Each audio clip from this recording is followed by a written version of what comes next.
Alors écoute, je te lis un courriel que j'ai reçu d'une maman. Elle dit, ma fille a présentement 3 ans et 8 mois. Les dodos, même les siestes, sont rendus pénibles. Elle a tellement peur que je l'abandonne. Elle m'appelle toujours. Le soir, elle me dit qu'elle a peur du noir. Je lui laisse la porte demi-ouverte avec la lumière du passage ouverte. Elle prend plus de 1h30 à s'endormir. Si je ferme la porte lorsqu'elle dort, elle se réveille la nuit en pleurant. Dans sa chambre, elle a une gros cloque. Donc ça, c'est un point repère de temps visuel et un toutou qui fait des étoiles. Je suis à court de solutions. Je ne sais plus quoi faire.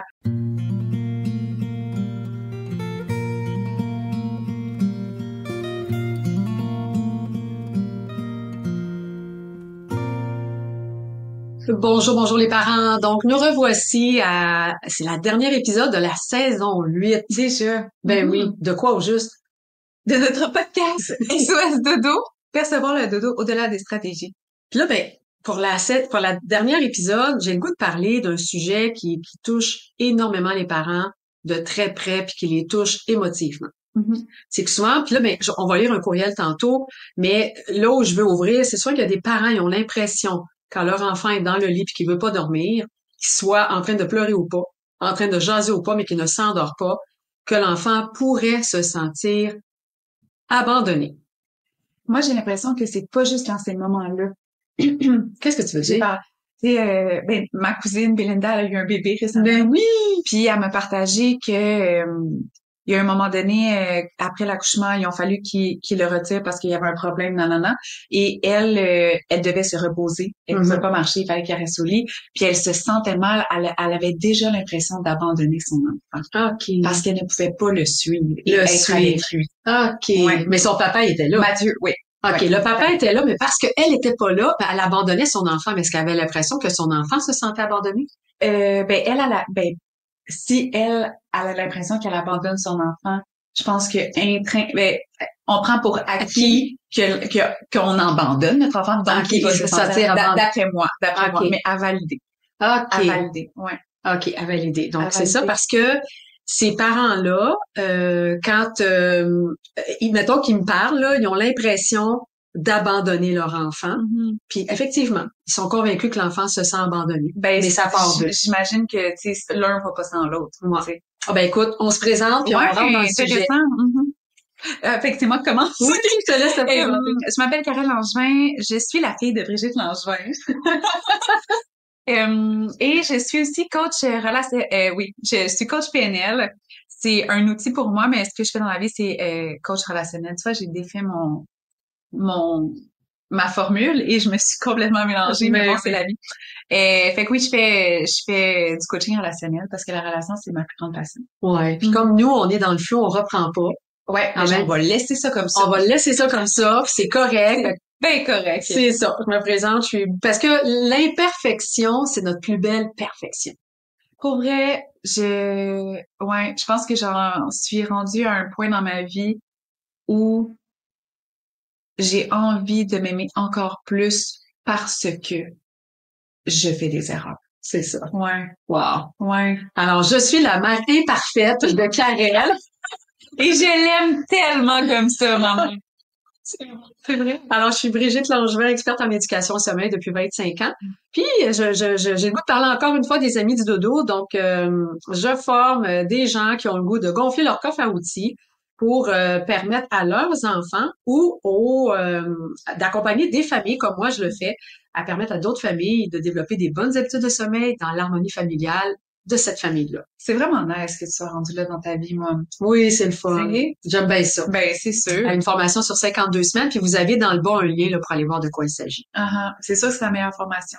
Ah, c'est ça. Oui. Mais c'est ce que les amis du dodo, j'en ai formé à peu près, je suis rendue à une cinquantaine à travers le monde, puis c'est ce qu'ils disent tout. Ben en fait, puis tu sais, c'est aussi parce que tu as une très bonne information. Tu sais, je veux dire, Ouais, pour moi, j'ai l'information juste, c'est juste, ça. ouais, t'es rendue experte Appelez dans pas ce que tout le tu fais. temps, mais elle est juste. Ouais. Mais aussi, t'as une très belle structure dans comment tu communiques l'information. Oh, Puis merci. ça, ben dans une formation, c'est vraiment précieux au final. Ouais. Fait que moi, je suis sûre que c'est pour ça, c'est la meilleure formation. C'est la même information. Oui. Excellent. Alors, écoute, je te lis un courriel que j'ai reçu d'une maman. Elle dit, ma fille a présentement 3 ans et 8 mois. Les dodos, même les siestes, sont rendus pénibles. Elle a tellement peur que je l'abandonne. Elle m'appelle toujours. Le soir, elle me dit qu'elle a peur du noir. Je lui laisse la porte demi-ouverte avec la lumière du passage ouverte. Elle prend plus de 1h30 à s'endormir. Si je ferme la porte lorsqu'elle dort, elle se réveille la nuit en pleurant. Dans sa chambre, elle a une grosse cloque. Donc ça, c'est un point repère de temps visuel et un toutou qui fait des étoiles. Je suis à court de solutions. Je ne sais plus quoi faire. Les siestes, elle ne veut juste plus en faire. Elle pleure et m'appelle. OK. Fait que là, ce qui m'avait touché le plus, c'est qu'elle dit elle a tellement peur que je l'abandonne. Et là, c'est sûr que j'aimerais ça dire à la maman, mais on a la réponse qui suit. Qu'est-ce qui te laisse croire que ta cocotte a peur d'être abandonnée par sa mère? Parce que abandon, c'est vraiment un très grand mot. C'est un grand mot. Qu'est-ce que ça veut dire abandonner? Ben, ça veut dire qu'elle va partir puis elle va plus jamais revenir. Puis pour moi, c'est ça, abandonner. Pour toi, c'est quoi? Ben, c'est que je réponds pas à tes besoins à titre de parent. Donc, je t'abandonne, je réponds plus à tes besoins. Mais en fait, c'est que je suis pas là aussi, là, tu sais. OK. Alors, je réponds pas à tes besoins. Je peux être là, mais je réponds pas à tes besoins. Je te laisse te débrouiller tout seul alors que t'as pas d'autonomie dans plein de sphères de ta vie encore. OK. Alors, je t'abandonne à toi-même. OK. Puis tu te débrouilles. Alors que là, ici, cette maman-là, cette petite fille-là, je vois pas pourquoi elle se sentirait abandonnée. C'est pas parce qu'elle m'appelle toujours que ça veut dire qu'elle se sent abandonnée par sa mère. Alors, mon impression, c'est ça. Elle m'appelle toujours. Puis là, il y a plein d'autres éléments qu'on va répondre après. Et là, j'avais le goût de prendre ce message-là parce que il y a tellement de parents, puis là, mais tu l'as dit tantôt, qui ont l'impression d'abandonner leur enfant, puis qui me disent que leur enfant va se sentir abandonné, c'est certain, parce que quand elle m'appelle, j'y retourne pas. OK? Puis là, ben, ici, l'histoire le dit pas, parce que peut-être qu'elle y retourne, là, OK? Puis là, ben, elle sait plus quoi faire parce qu'elle a l'impression que sa fille a peur qu'on l'abandonne. Mais quand t'arrive le temps de dormir, qu'est-ce qui se passe? Qu'est-ce que l'enfant veut? Ben, être en connexion. Être en connexion avec son père. Mais on dirait que là, c'est ça que cet enfant-là veut. Ben, c'est ça. C'est qu'en fait, un parent qui prend soin, tu sais, le parent qui m'écrit, là, c'est pas c'est un parent qui prend soin de son enfant, qui répond à ses besoins, qui entend ses désirs, puis qui sait jauger entre les deux. Et que ce qu'on oublie, c'est que parfois, l'enfant veut de la connexion tout le temps. Puis dans la journée, quand tu lui donnes à manger, tu peux connecter. Ouais.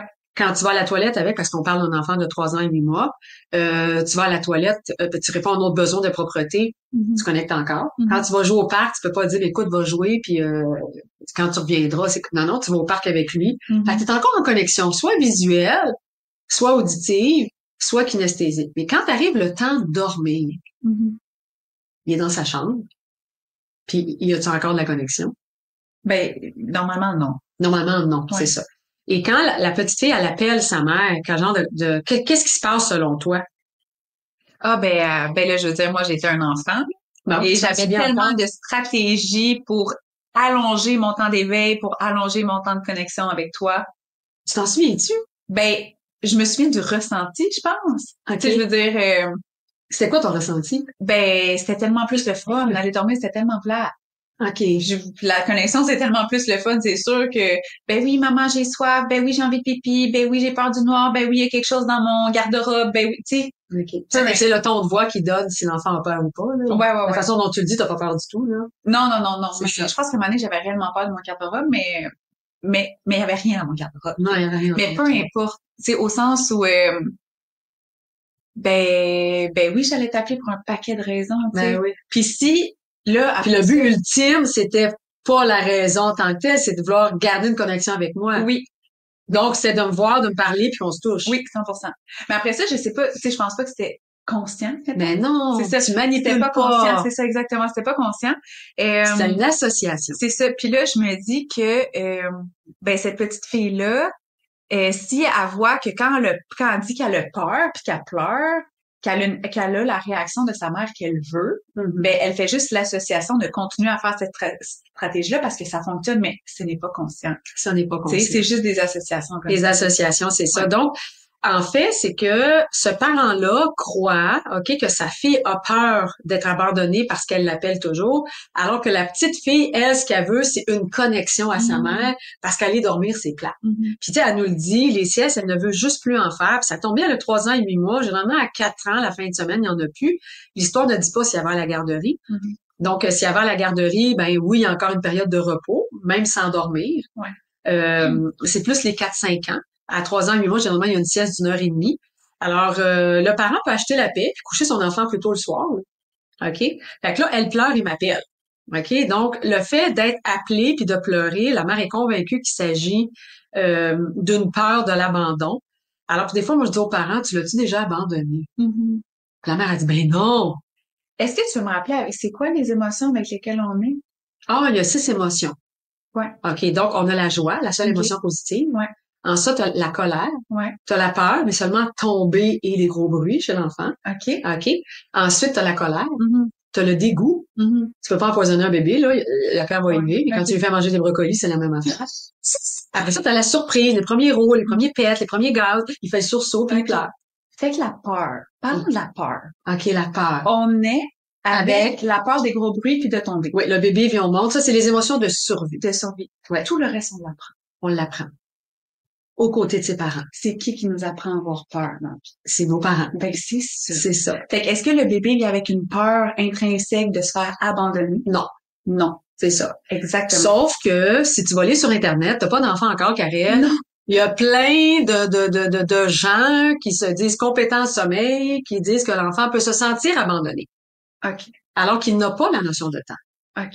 OK? Alors, puis t'as un parent aimant qui, à la fin de la période de dodo, est là, puis fait une routine du lever ou pas, puis que l'enfant, il est dans l'instant présent, puis il est tout content, même s'il a les yeux rougis d'avoir exprimé une émotion négative, parce que la sensation du dodo, c'était pas le fun.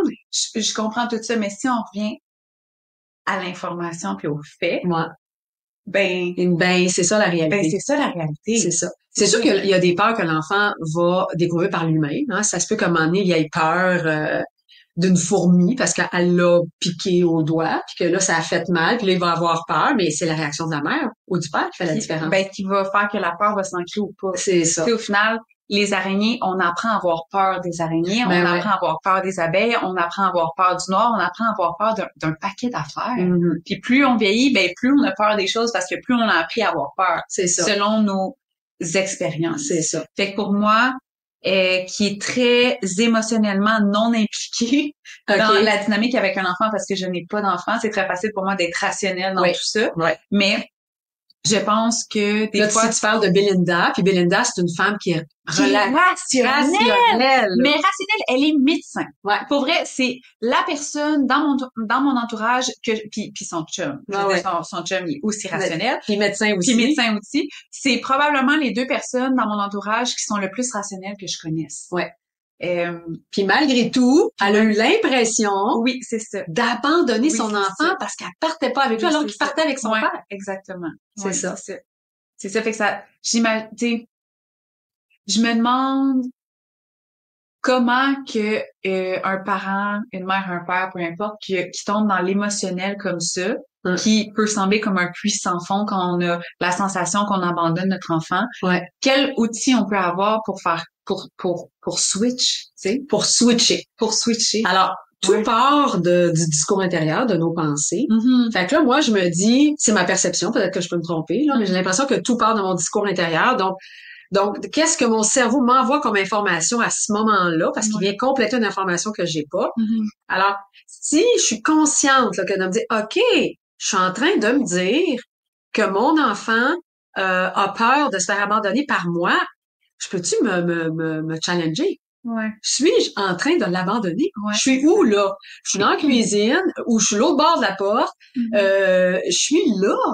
Je suis là. Alors, mais ça, parce qu'on n'est pas dans la même pièce, parce qu'on se touche pas, on se voit pas, on se parle pas, ben, il y a des parents qui ont l'impression que leur enfant se sent abandonné. Mais en réalité, c'est souvent moi, le parent, qui a cette impression-là. Ben oui. Parce que la petite fille de 3 ans et 8 mois, là, elle a pas la notion de temps, elle non plus, là. On peut pas juste parler des bébés, là. Fait que, elle sait que sa mère est là. C'est pour ça qu'elle l'appelle. En voulant dire, hey, est-ce qu'on peut connecter encore? Viens donc voir qu'on se voit, qu'on se touche puis qu'on se parle. Exactement. C'est ça. C'est vrai, si elle savait pas qu'elle était là, elle l'appellerait pas. Mais non, c'est ça. Mais elle sait qu'elle est là. C'est juste ça, c'est comme... Ben oui, puis je dis aux parents, t'as juste à faire du bruit. Si tu penses que ton enfant pense que t'es pas là, fais du bruit. Il va savoir que t'es là. Et ça va venir te rassurer parce que lui, il peut même pas se douter que t'es pas là. À moins que tu me dises, ben oui, toi, je l'ai déjà abandonné.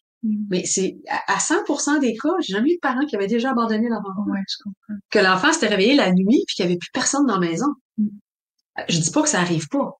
Mais avec ma clientèle, c'est pas ça. C'est pas ça. C'est pas ça. Est-ce que ça existe des enfants qui ont été abandonnés? Oui, 100%. 100%. OK? Mais si ton enfant est en train de dormir, que tu réponds à son besoin de dormir et non pas à son plaisir de connexion, ben, tu réponds à un besoin, là. Oui, 100%. Et c'est au plaisir que tu réponds pas. Mais les parents pensent à tort qu'ils vont abandonner leur enfant. Si ils répondent pas au plaisir, S'ils ça répondent crée pas. des émotions. Que ça crée des émotions, puis que là, elle l'appelle parce qu'elle veut. Et c'est ça, la connexion, c'est tellement important. Le bébé dans le ventre de la maman, il est connecté à sa maman 24 heures sur 24. Ouais, 100%. C'est ça. Tu sais, puis surtout kinesthésique, là, OK, dans la sensation, mais il va entendre, il va se sentir aussi, il se sent pas, il sait pas, il est tout le temps à satiété. Ouais. Puis quand il vient au monde, souvent je dis aux parents, hey, si tu veux te sentir abandonné, si tu veux sentir que tu abandonnes ton enfant, c'est à la naissance, pouf, toi, tu l'éjettes, puis il prête toutes ses conditions. C'est un choc, la naissance. C'est là. sûr que c'est un choc. Tu sais, le plus gros choc, c'est la naissance, ça, d'un enfant, puis il n'y a pas aucun parent qui a dit à sa sage-femme ou à sa gynéco, non, nous, on fait ça en 3 jours, sur 3 semaines. Alors, quand mon col va être ouvert, OK, là, on va faire juste cette première étape-là, on va attendre, parce qu'il faut pas aller trop vite, faut que... Mais non, toi... Hey, des fois, pif, paf, paf, toi, c'est sorti, ou des fois, faut que tu ailles le chercher, puis... Ben, c'est que, ouais, c'est la nature qui finalement décide, là. Ouais, c'est ça, c'est la nature qui décide. Puis le bébé, il t'en veut pas, là. Il dit pas que t'es une mauvaise maman, je t'aime pas, puis c'est toi qui m'as fait vivre ça, puis mais pas du tout, là. Non. Mais c'est nous, toi les qui m'as mis mamans, au monde. ben Tu sais, c'est oui, comme c'est, ouais. on a donné la vie. Après ça, on donne l'espace pour dormir. On n'est-tu pas extraordinaire à titre de parent? On répond à des besoins fondamentaux, là. Ouais. C'est Ouais. ça. Puis jour et nuit, tu sais, je veux dire, au final, là, j'ai beaucoup ma cousine en tête parce que son bébé a 3 semaines, mais mon Dieu que, tu sais, hey, jour et nuit, là. Jour et nuit. Jour et nuit. Ben oui. À la lettre, puis est aux 3 heures, puis peut-être plus, peut-être moins, je sais pas. Là, Je connais pas les détails, mais là, au final, tu sais, c'est tout le contraire que d'abandonner son enfant. Ben oui, c'est tout le contraire. Puis juste de se poser des questions et de s'en faire, de vouloir le meilleur et d'être comme, oh mon Dieu, qu'est-ce que je peux faire? Qu'est-ce que je comprends pas? Ce qui se passe? Juste ça. Je ne sais plus quoi faire. Juste ça, c'est comme, t'es pas en train pantoute d'abandonner ton enfant. Ouais, tu te questionnes, tu veux le mieux pour ton enfant. Ouais. Fait que elle pleure et m'appelle. Un enfant qui pleure puis qui appelle, elle est pas dans un trou noir, dans un gouffre à l'autre bout du monde. Ouais, c'est ça. Elle est dans son lit, dans sa chambre. Tu lui as donné à manger, t'es en sécurité. Tu t'as répondu à tous ses autres besoins. Tu réponds à celui-là, mais c'est plate dormir pour les enfants. Pour certains enfants. La majorité même, là, tu sais. La majorité. La majorité. Moi, je dirais que peut-être juste 25% des enfants qui aiment vraiment dormir. Puis, tu sais, mais vraiment, vraiment dormir 10, là, tu sais. OK. Les autres, ton parent est tellement le fun qu'à un moment donné, tu te dis, mais j'aime ça dormir, mais c'est même plus le fun d'être avec mon parent. Ben oui. Puis nous, je pense qu'en tant qu'adulte, ça doit être c'est la même chose. C'est le même pourcentage. Ben oui, parce Combien que... de nous, on pense que dormir, c'est une perte de temps, tu sais? Ben oui, puis que, tu sais, le vendredi soir, si j'ai des amis qui m'appellent pour aller prendre un verre, même si je suis ben fatiguée. Ouais, on répond tellement plus au plaisir qu'au besoin. Le besoin de dormir, c'est le plus mal aimé de tous nos besoins. C'est vrai, c'est tellement vrai. Moi, je suis rendue, je dis non. Ben, t'es sage. Ouais, je suis rendue, je dis non. OK, puis t'es vraiment sortie de l'adolescence puis de l'adolescence. T'es rendue une adulte, carrément. Ouais, une vraie adulte. Une vraie adulte. C'est ça. C'est ça qu'on me trouve plate, je pense. Ça. Et là, tu sais, si on reprend un petit peu, elle m'appelle toujours. Le soir, elle dit qu'elle a peur du noir. Donc, elle a laissé la porte demi-ouverte avec la lumière du passage ouvert. Elle a en plus une grosse cloque puis un toutou qui fait des étoiles. C'est comme, wow! T'en as mis des choses en place pour que ton enfant puisse se sentir en sécurité parce que dans la noirceur, t'as mis un petit peu de lumière. C'est ça mon rôle de parent. Ouais. Le problème, c'est qu'elle dit que si je ferme la porte lorsqu'elle dort, elle se réveille la nuit en pleurant, mais c'est sûr.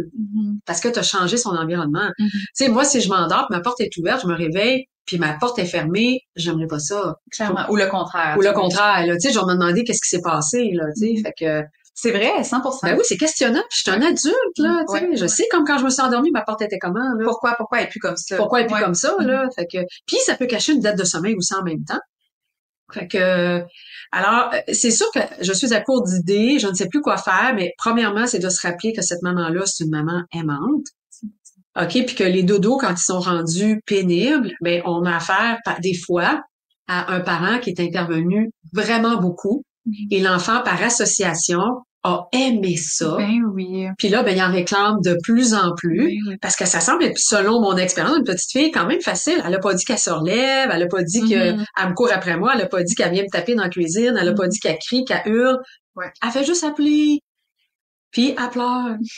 OK? C'est comme si elle disait, en sous-titrage, c'était tellement le fun tantôt, maman, parce que là, t'étais avec moi pour jouer, mais là, je suis toute seule dans ma chambre, puis là, mais faut que je dorme, puis c'est non ben plate. C'est ça qu'elle veut dire. C'est ça qu'elle veut dire. C'est ça. Exactement. Quand t'es là, maman, maman, maman.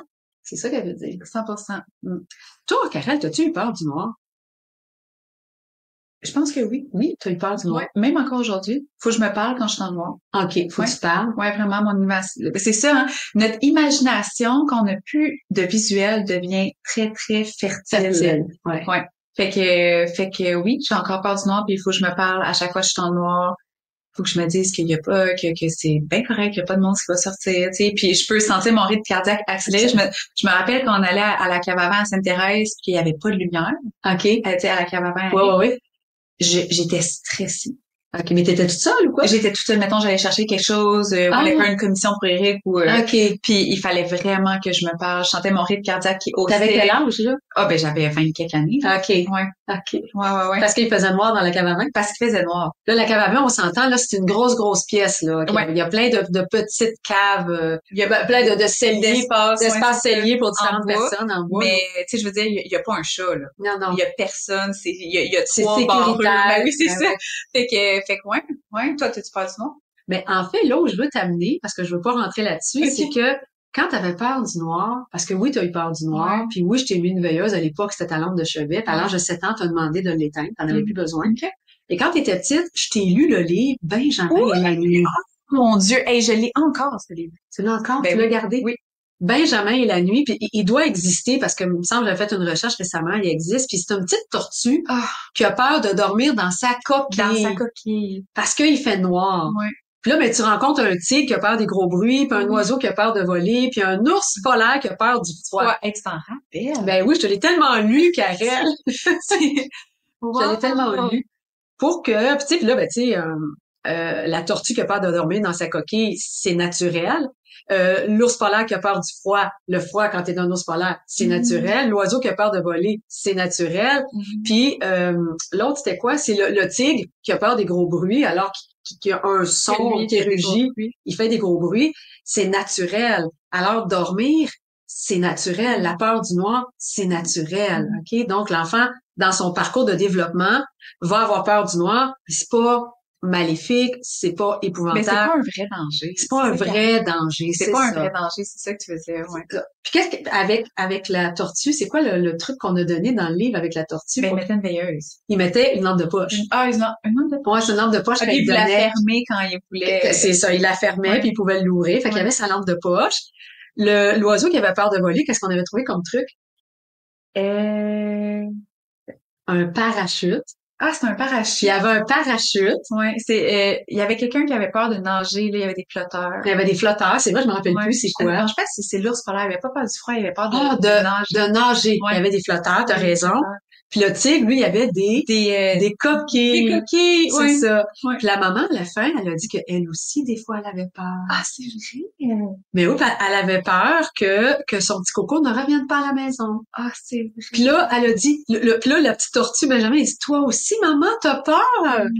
Ben oui, puis maman, elle a appris à se réconforter elle aussi. Ben c'est vrai. C'est tellement une belle histoire. Si simple et si bien imagée. Benjamin et la nuit pour rassurer, du moins sur la peur du noir. Puis tu sais, là, l'enjeu ici, c'était vraiment risque d'abandon. Quand un enfant est couché puis qu'on répond à son besoin et pas à ses désirs, c'est non. C'est un manque de connexion qui est si fâchant pour l'enfant. Ouais. Qui finalement exprime des pleurs, mais il n'a pas peur de se sentir abandonné. C'est un manque de connexion à l'autre. À l'autre, ben oui. Parce qu'au final, ce qu'on y apprend, c'est être en connexion avec lui-même. Ben oui, parce que à dormir, c'est ça. C'est être en connexion avec soi, dans un espace de zénitude. Puis après ça, ben quand c'est le cerveau qui fait toute la job, quand il décide qu'il te prend en sommeil, ben oui, ben tu t'en rends pas compte puis tu t'endors. Ouais. Tout simplement. Oh, c'est tellement une belle histoire. Je me demande si la maman tortue, elle avait peur d'abandonner son Benjamin. Ouais, c'est pas ça que l'histoire de dit non, pas. Non, mais je veux dire, elle l'a accompagné dans son processus, mais c'est ça. En tout cas, c'est vraiment, ouais, c'est beau. C'est ça. Fait que là, ce qui est important ici de se rappeler, c'est que abandonner un enfant, ça existe, mais quand tu lui permets de s'endormir dans son lit, alors que tu as répondu à tous ses autres besoins, puis que tu l'accompagnes d'une façon ou d'une autre, lui, il se sent pas abandonné. Mais moi, le parent, j'ai l'impression de l'abandonner. Ouais, je pense que quand on accompagne, tu sais, c'est... Il y a des parents qui comprennent pas qu'accompagner, c'est pas toujours être là. Non, mais c'est ça. C'est rentrer, sortir, C'est rentrer, ça, sortir, exact. rentrer, Mais c'est sortir. aussi que c'est créer de l'espace. Mais oui. Nécessairement, quand t'accompagnes quelqu'un, tu fais pas la job pour cette personne-là. Non. Fait que tu crées de l'espace. Je pense que ça peut être insécurisant pour un parent de créer de l'espace pour son enfant parce que là, hop là, pendant un moment, il est plus là. Il est plus là. Il C'est est ça. plus là. C'est la perception d'abandon vient tellement de l'adulte à ce moment-là. Ben oui. C'est ça. Mm-hmm. T'sais, moi, je l'ai tellement vécu avec toi, là. Ah ouais. Ah, tellement senti des fois l'impression de t'abandonner parce que j'étais pas avec toi pour la réalisation de certaines étapes de ton développement. Puis, tu sais, il y a des choses qu'il fallait que tu fasses par toi-même. Puis, des fois, j'étais carrément absente, OK? Ouais. Fait que j'avais pas été présente, là. Ah, mon Dieu, les mamans, on tombe dans la culpabilité à 200 000 à l'heure. Ouais. Ça... Au lieu de se responsabiliser. Ouais, mais aussi de dire, parce que mettons, j'en fais à l'escalade, on va finir là-dessus, là, mais c'est vraiment intéressant. Il y a des fois des jeunes à l'escalade qui ne vont pas aller au bout de la voie. Mettons, ils sont en train de grimper une voie, ils sont attachés et grimpent. Puis là, le parent va être en train de jaser à quelqu'un, va être sur son cellulaire, va pas être en connexion visuelle avec son enfant. Et des fois, l'enfant, parce que son parent ne le regarde pas, il décide de descendre ou d'arrêter. Et d'attendre que son parent soit là pour continuer. Puis là, ce que tu me dis, ça m'a fait penser à, c'est ça l'autonomie. Tu sais, au final, c'est d'être capable de continuer puis d'être fier de ce que toi t'as fait, même si personne t'a vu, même si t'étais juste en connexion avec toi-même. Pas attendre la validation de l'autre, whatever, mais le sommeil, c'est comme la première étape pour moi. De genre... Enfin, pas juste pour toi, pour moi aussi. Puis je trouve ça... C'est un des premiers pas où t'amènes l'enfant. C'est sûr que quand tu coupes le cordon, il y a l'alimentation en premier. Oui. Mais le deuxième besoin, où est-ce que tu t'amènes l'autonomie, c'est vraiment le sommeil, puis c'est une entière autonomie parce que l'alimentation, tu vas le feeder, tu vas le nourrir, là, OK? L'enfant, il faut qu'il témoigne qu'il a faim, puis toi, tu le nourris.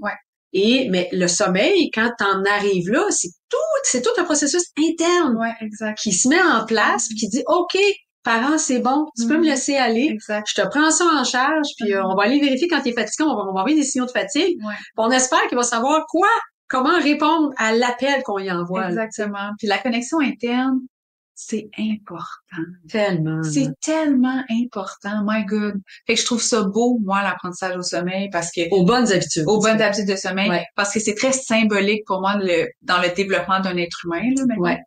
Tellement. Je trouve ça beau. Alors, les enfants veulent de la connexion 25 heures sur 24. Mais pas tous. Pas tous. Mais les relationnels, là. Ah, ceux-là surtout. Toi, tu me demandais ça. 25 heures sur 24. Alors, on se laisse là-dessus. On se laisse là. Hey, on vous souhaite un bel été. Oui, profitez-en. Bye bye. C'était Brigitte Langevin, experte en éducation au sommeil. Si tu as le goût d'en apprendre plus, je t'invite à visiter mon site à brigittelangevin.com. Puis si vraiment tu as le goût que le sommeil, ce soit pas toujours sur un coup de dé et que ça fonctionne, j'ai une formation, Les Amis du Dodo. Clique sur le lien plus bas, tu vas en apprendre plus. C'était Karel Langevin, coach PNL. Tu peux aussi aller visiter mon site web karellangevin.com. Si ça pique ta curiosité, j'ai créé une merveilleuse formation, la PNL au service de l'enfant. Clique sur le lien juste en dessous si tu veux en savoir plus.